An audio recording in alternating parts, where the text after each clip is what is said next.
Hello viewers, welcome back to Mayil academy.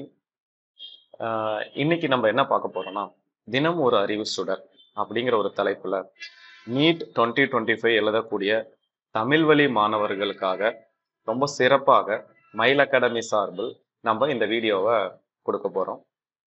தினம் ஒரு அறிவு சுடர் இன்னைக்கான தலைப்பு என்னன்னு பார்த்தீங்கன்னா, பாதி பழமை பேணும் முறை, அதாவது semi conservative method of DNA replication அப்படின்னு சொல்லக்கூடிய ஒரு தலைப்பு. இந்த தலைப்பு ரொம்ப ஒரு முக்கியமான தலைப்பு. அது மட்டும் இல்லாம, நம்ம ஒரு டிஎன்ஏ வந்து எப்படி பிரிதி எடுக்கப்படுகிறது அப்படிங்கிறதையும் கொஞ்சம் டீட்டெயிலாவே இந்த வீடியோல நம்ம தெரிஞ்சுக்கலாம். ஒரு 10 நிமிடம் வீடியோ மட்டும்தான். இதை நீங்க ஃபுல்லா இந்த வீடியோவை பாருங்க. ஃபுல்லா இந்த கான்செப்ட் பத்தி நல்லா தெரிஞ்சுக்குவீங்க. ஓகேவா? அதுக்கு முன்னாடி இந்த பாதி பழமை பேணும் முறையை உருவாக்குறதுக்கு முன்னாடி ஃபர்ஸ்ட் நமக்கு வந்து டிஎன்ஏ பிரிதி எடுத்தல் எந்தெந்த முறையிலலாம் இருந்தது அப்படிங்கிறத பத்தி நம்ம ஃபர்ஸ்ட் தெரிஞ்சுக்கணும். ஃபர்ஸ்ட் பார்த்தீங்கன்னா, அதாவது மீசல்ஸ் அண்ட் ஸ்டால்லாம் வரத்துக்கு முன்னாடி நிறைய பேர் நிறைய விதமா எக்ஸ்பிளைன் எல்லாம் பண்ணிட்டு இருந்தாங்க.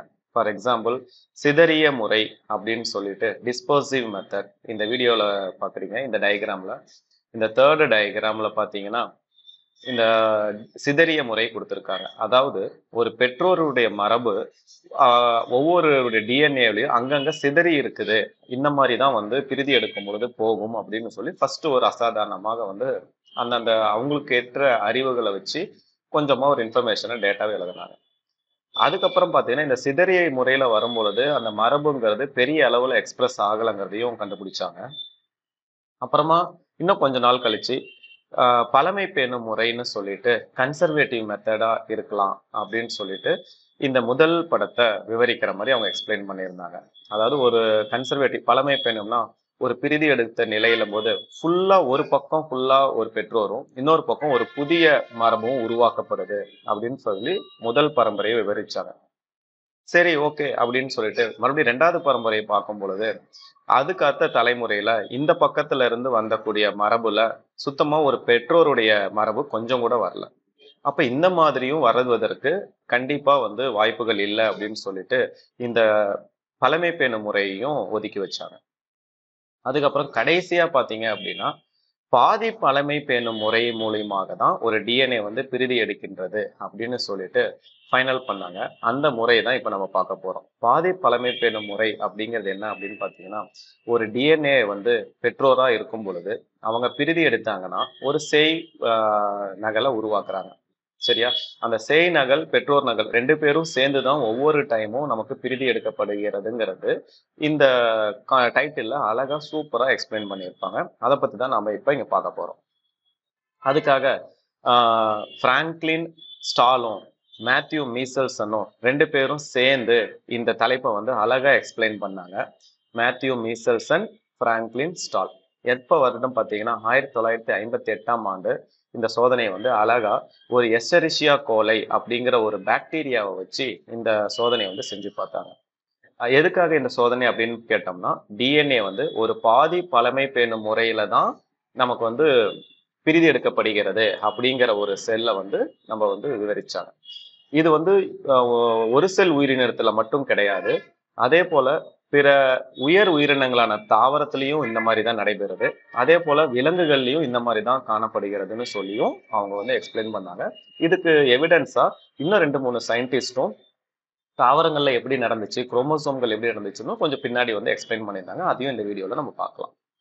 இதை எப்படி வந்து ஒரு சோதனையா வந்து அவங்க மேற்கொண்டாங்க அப்படின்னா, இந்த சோதனைக்கு அவங்க தேர்ந்தெடுக்கப்பட்டது என்னன்னு பார்த்தீங்கன்னா, நைட்ரஜன், அதாவது அமோனியம் குளோரைடை ஒரு வேதிப்பொருளா அவங்க வந்து எடுத்துக்கிட்டாங்க. அந்த வேதிப்பொருள் என்னவா இருந்தது அப்படின்னா ஐசோடோப்புகளாக அது செயல்பட்டது. சரி, இப்ப அவரு செலக்ட் பண்ணது என்ன அப்படின்னு பாத்தீங்கன்னா, ஒரு கனமான ஒரு ஐசோடோப்பை அவர் செலக்ட் பண்றாரு. ஃபார் எக்ஸாம்பிள் அப்படின்னு இருக்கக்கூடிய ஒரு நைட்ரஜன் வலிமை மிகுந்த ஒரு ஐசோடோப்பை அந்த ஈக்குவலி வளர்ந்துட்டு இருக்கக்கூடிய ஒரு ஊடகத்துல இந்த வேதிப்பொருளை சேர்த்துக்கிட்டாரு. அப்போ அந்த ஒரு ஊடகமானது நல்ல நிலையில இருக்கும் பொழுது, இப்போ ஃபார் எக்ஸாம்பிள் ஒரு கோனிக்கல் குடுவை இருக்கு. இந்த கோனிக்கல் குடுவையில உங்களுக்கு வந்து ஊடகம் இருக்கு. இதெல்லாம் நுண்ணுயிரி இப்படி வளர்ந்துகிட்டு இருக்கிறாங்கன்னு வச்சுக்கோங்களேன். இந்த நுண்ணுயிரி கூட இந்த ஊடகத்துல என்னவும் சேர்த்திடுறோம், அடிஷ்னலா N15 அப்படிங்கிற ஐசோடோப்பையும் உள்ள சேர்த்திருக்கிறோம். அது எந்த நிலையில இருக்கு அப்படின்னு பாத்தீங்கன்னா அமோனியம் குளோரைடு நிலையில இருக்குங்க. ஓகே, அப்ப இதுல வளரக்கூடிய ஒவ்வொரு பாக்டீரியாங்களும் இந்த ஊடகத்தோட சேர்த்து இந்த N15 அப்படிங்கிற ஒரு வேதிப்பொருளையும் அவங்க உள்ள எடுக்கிறாங்க.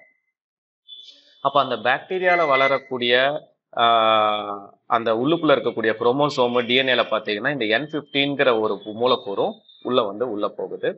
இதை பாத்தீங்கன்னா அந்த நைட்ரஜன் கொண்ட பிற சேர்மங்களும் இது கூட உள்ள போகும் அப்படிங்கிறது ஒரு இம்பார்ட்டன்ட் ஒரு பாயிண்டா இங்க சொல்லப்படுது. சரிங்களா? அப்ப இந்த இடத்துல என்ன சொல்றாங்க, ஒரு டிஎன்ஏ வலிமை மிகு டிஎன்ஏவா இருக்கும் பொழுது எதை சொல்றாங்க, N15 அப்படிங்கிற ஒரு பொருள் ஒரு டிஎன்ஏக்குள்ள போனுச்சு அப்படின்னா, சாதாரண டிஎன்ஏக்குள்ளார போனுச்சு அப்படின்னா அதை வலிமை மிகுந்த டிஎன்ஏவா நம்ம கன்சிடர் பண்றோம். இப்ப நான் சாதாரண டிஎன்ஏக்கும் வலிமை மிகுந்த டிஎன்ஏவையும் நான் கம்பேர் பண்றதுக்காக நான் என்ன பண்றேன், சீசியம் குளோரைடு அப்படிங்கிற ஒரு வேதிப்பொருளை வச்சு அடர்த்தி சாய்வு முறையில, அதாவது மைய விலகலை செஞ்சு, சரிங்களா, மைய விலகல் செஞ்சு வேறுபடுத்தி பார்க்க முடியும்னு சொல்லியிருக்காங்க. இதுதான் நம்ம தியரியில கொடுத்த கான்செப்ட். என்னதுங்க, மீசல்சன் அண்ட் ஸ்டால்ங்கிறவங்க எசர்சியா கோலைங்கிற ஒரு உயிரினத்துக்குள்ளார டிஎன்ஏங்கிறது பாதி பழமை பேணும் முறையில நடைபெறுது, பிரிதி எடுக்கப்படுகிறதுன்னு சொன்னாங்க. அதற்கு அவங்க பயன்படுத்தினது என்ன அப்படின்னு பார்த்தீங்கன்னா, வலிமை மிகுந்த அடர்த்தி கொண்ட அமோனியம் குளோரைடு, அதுல நைட்ரஜன் N15 அப்படிங்கிற ஒரு ஐசோடோப்பை சேர்த்திக்கிட்டாங்க. அப்போ சாதாரண டிஎன்ஏக்கும் N15 கொண்ட ஒரு டிஎன்ஏக்கும் வித்தியாசத்தை காண்பதற்காக அவங்க என்ன பண்ணாங்க, சீசியம் குளோரைடு அப்படிங்கிற ஒரு அடர்த்தி சாய்வு மூலியமாக மைய விலகல் செயல்முறையை பண்ணி வேறுபடுத்தி காணப்பட்டாங்க. சரிங்களா? இப்படிதான் ஒரு இன்ட்ரடக்ஷன் பார்ட்ல அவங்க சொல்லியிருந்தாங்க. அதுக்கப்புறம் அது எப்படி பிரிக்கப்பட்டாங்க, எந்த மாதிரியான முறையில இருந்ததுங்கிறத டீட்டெயிலா கொஞ்சம் சும்மா 2 லைன்ல சொல்லிட்டாங்க. அதை நான் உங்களுக்கு இன்னொரு ஒரு இமேஜோட அழகா எக்ஸ்பிளைன் பண்றேன். இப்ப பாத்தீங்கன்னா ஒரு சாதாரண செல் இருக்குன்னு வச்சுக்கோங்களேன், அவங்களுக்கு ஐசோடோப் என்ன மாதிரி இருக்குன்னா குறைந்த அளவுல இருக்கு, அதாவது N14 அப்படிங்கிற நிலையில இருக்குங்க. அப்ப ஃபர்ஸ்ட் என்ன பண்ணோம், N15ங்கிற ஊடகத்துல இருந்து இப்ப அந்த பாக்டீரியாவெல்லாம் எதுக்கு மாத்துறேன், N14 அப்படிங்கிற ஒரு ஊடகத்துக்கு நான் மாத்துறேன். சரிங்களா? இங்கேயும் N15ங்கிற ஊடகத்துல இருந்த பாக்டீரியாவெல்லாம் எடுத்து எதில் மாத்திருக்கேன், N14ங்கிற ஊடகத்துக்கு மாத்திருக்கேன். அப்ப இந்த கோனிக்கல் குடுவையில பொறுத்த வரைக்கும் பாத்தீங்கன்னா N14 கொண்ட பாக்டீரியங்களும் வளர்றாங்க, அது மட்டும் இல்லாம N15 கொண்ட பாக்டீரியங்களும் வளர்றாங்க. 2 பேருமே இந்த கோனிக்கல் குடுவையில வளர்றாங்க.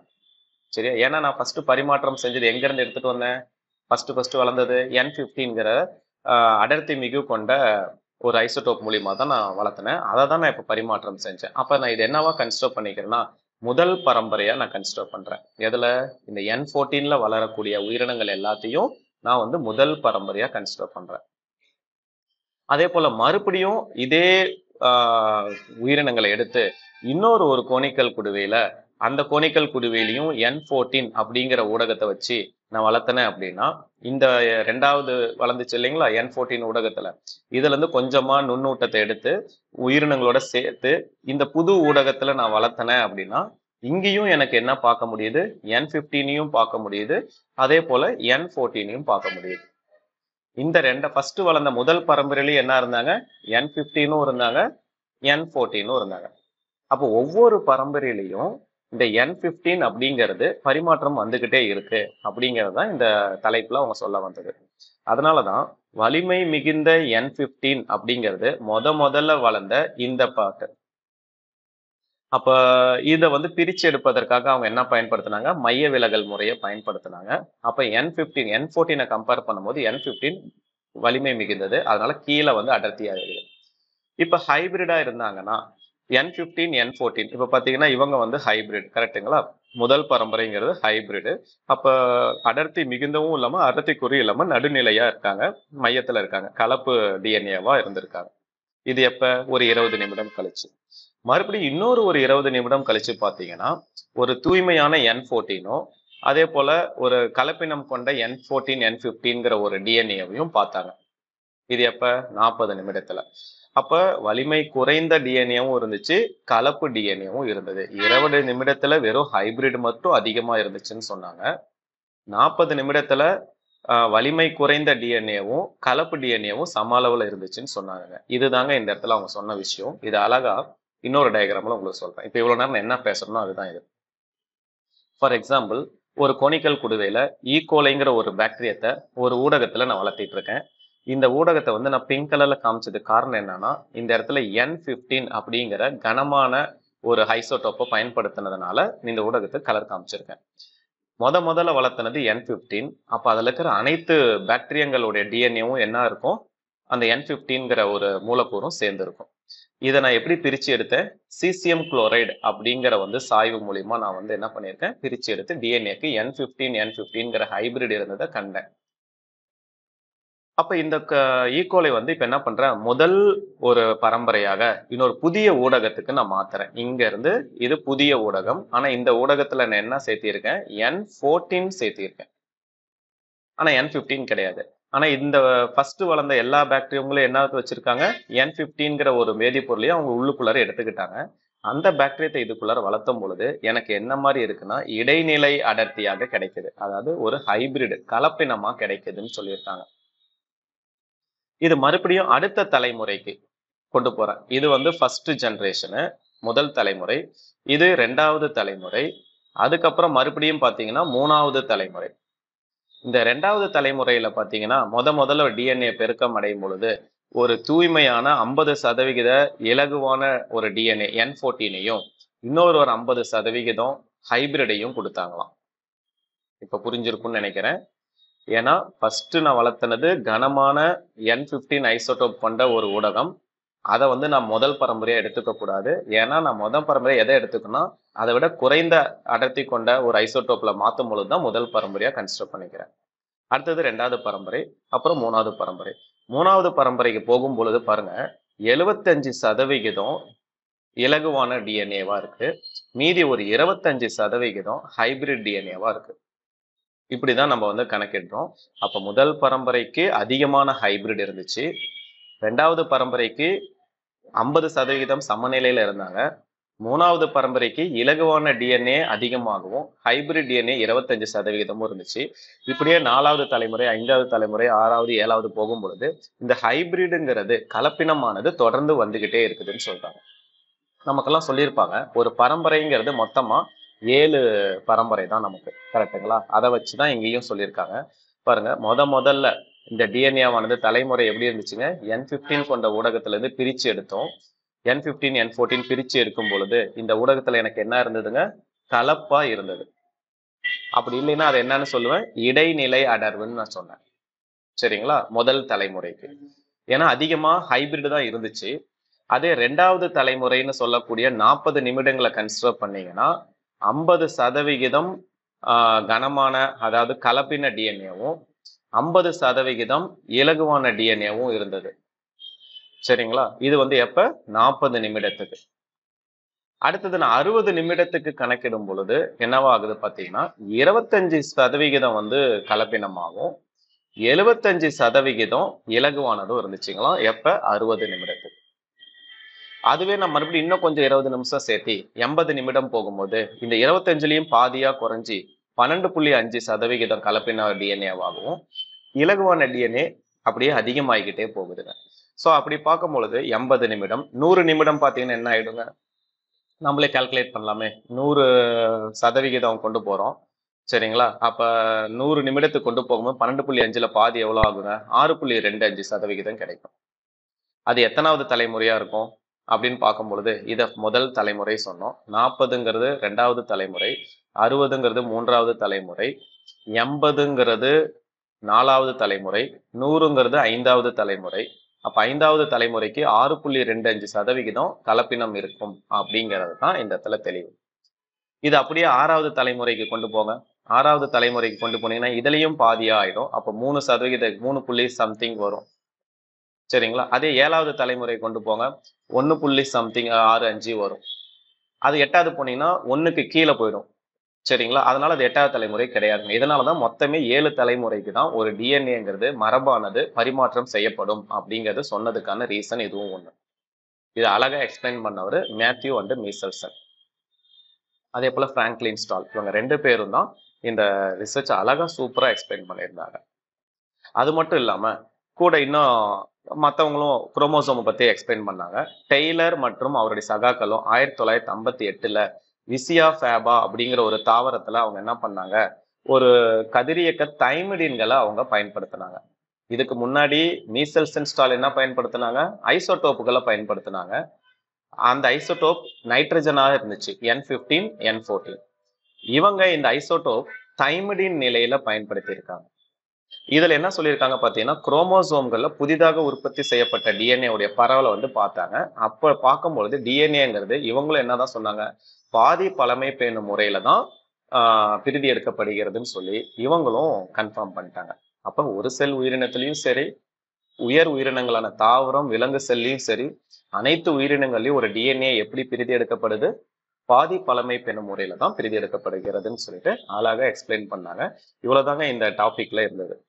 இதை பேஸ் பண்ணி இந்த வருஷம் பார்த்தீங்கன்னா நீட்ல 2024 நீட் எக்ஸாம் 2024 பாருங்க, Frederick Griffith, Francois Jacob and Jacques Monod, Hargobind Khorana, Meselson and Stahl. இந்த மீசல்ஸ் அண்ட் ஸ்டால் என்னத்தை கண்டுபிடிச்சாங்க அப்படின்னு பார்த்தோம்னா, டிஎன்ஏ பிரிதிய இரட்டிப்பாதலின் பாதி பழையன காத்தல் முறையை கொண்டு வந்தாங்கன்னு சொல்லி 148வது ஒரு கொஸ்டினா இந்த கேள்வியில கேட்டிருந்தாங்க. இது நம்ம மயில் அகாடமி புக்ல பாத்தீங்கன்னா வால்யூம் 5 தொகுதி 5ல பேஜ் நம்பர் 120, 125, 134, 140ல இந்த கண்டென்ட் எல்லாம் இருந்ததுங்க. இதுதான் எவிடன்ஸ். ஸோ இப்போ மயில் அகாடமி புக்ல நம்ம நீட்ல கேட்கக்கூடிய எல்லா கேள்விகளுமே 99% அனைத்து கேள்விகளுமே தமிழ் வழி முறையில இருக்குங்கிறத இந்த காணொலி மூலியமா ஒன் ஆஃப் த எவிடன்ஸ் நான் உங்களுக்கு காமிச்சிருக்கேன். இதே போல இன்னும் வரக்கூடிய வீடியோல ஓகேங்களா, தினம் ஒரு அறிவு சுடர்ங்கிற ஒரு தலைப்புல ஒவ்வொரு டாபிக்கா அழகா உங்களுக்கு ஒரு 10 நிமிஷம் வீடியோல நான் உங்களுக்கு எக்ஸ்பிளைன் பண்றேன். இந்த வீடியோ யூஸ்ஃபுல்லா இருக்கும்னு நினைச்சீங்கன்னா உங்க ஃப்ரெண்ட்ஸ் சர்க்கிள் ஷேர் பண்ணுங்க. மறக்காம சப்ஸ்கிரைப் பண்ணி வச்சுங்க. தேங்க்யூ.